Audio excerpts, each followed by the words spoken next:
Hello language loving parents. We're constantly being told that children learn languages better than we do. So if you're watching this video and if you have children and if you love languages, you probably want to get them involved with language learning like yesterday. Am I right? Well, over on the blog this week, I've been sharing some reading resources to get your child inspired for language learning. But I really wanted to delve in a little bit deeper and discuss how you can really do this yourself and how you can help inspire language learning with your child. Or if you don't have children, like me, then you can use these tips to inspire children around you. Nephews, nieces, younger brothers and sisters and neighbours, I don't know. Everyone knows a child, I'm sure, right? Let's get started. Tip number 1, take advantage of what they already love. So if your child loves Pokemon Go right now, and I have no idea how that's going to date this video, then why not try and involve that and bring language learning into that part of their lives? So this could be naming the Pokemon they catch with vocab words from the language that they're learning. Something as simple as that. What about if they love Adventure Time or another TV show? Why don't you try and find clips of the songs or clips from the show on YouTube in different languages and see what they think? Oh, this is the Adventure Time theme tune in Spanish. Oh my God, that's so cool. Hora de aventura. Tip number 2, use the time that you have with them. Do you drive your children to and from school every day? You could try involving a CD of songs or beginner language learning audio into this journey. It's time that you're spending together, so if you bring in language, then it could be something that brings you together even closer. What about bedtime reading? Is there a way you could bring a little language into that time of the day? Maybe not just necessarily reading bilingual books, but if they're reading a book in English or your native language, then perhaps just pick out key vocab words or look at the images and say, oh, how do you say that in Spanish? Oh look, there's a duck. What's duck in French? You know, just bringing it into parts of their life that are already there. Tip number 3. The next thing I want to say is that it is so important that both you and your child enjoy this process. One thing I'm really passionate about when it comes to teaching young people language is the idea that other languages exist. It doesn't matter to me if a child leaves the room and remembers every single word on the 30 strong vocab list.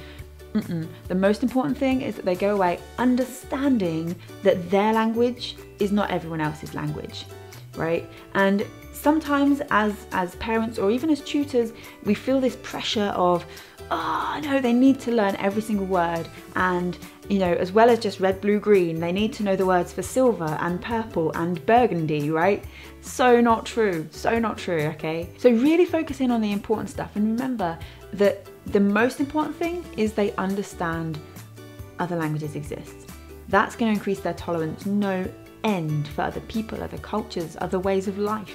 And if that's not what it's all about, I don't know what it's about. When it comes more specifically to what makes something enjoyable, this is a fine balance and it's also something that's very personal. So the other thing I would say here is don't be afraid to mix things up. You know, if you read something and you feel like, okay, this is what I'm going to try, and you try it and it doesn't work, don't worry. Don't sweat it, it's fine. You know, alter it slightly, make it fit into your child's routine, make it fit into what they love. All these things that we've already discussed, you know, they all kind of blend in.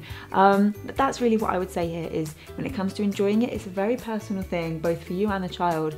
So fine tune it and do what feels right, really is the most important thing. And finally, tip number 4, find a mentor.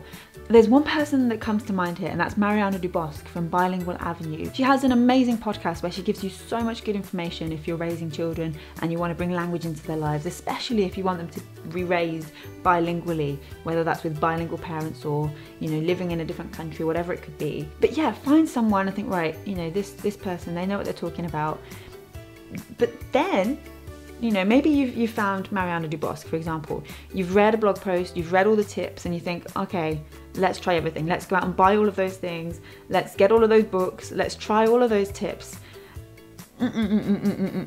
Just like we said, pick what's right for you. Don't overwhelm yourself. You know, find someone who can help you with this, whether that's kind of in real life, whether that's online, whether you have any contact with that person or not. Just find something, again, that works for you and works for your child, of course, because, you know, they probably won't need to have contact directly with that side of things, but, you know, it has to be considered. Then it's about just recognizing that We're all different. Your child is different.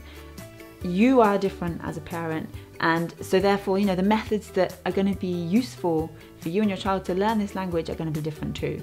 So don't worry if something doesn't work. Don't overwhelm yourself, you know, take what's right, find someone, use their stuff and feel like, okay, yeah, this, even if it's just one thing that you get from one person, and this thing could be the thing that changes everything for you and your child when it comes to learning that language. And with that in mind, I hope you're feeling inspired. If you have a child in your life that you want to encourage to learn a language, I hope that these 4 tips, very simple but very intertwined, I hope that they really help you to get started with that process. But what about you? Do you have any ideas or suggestions for things that have worked for you and for your child learning a language?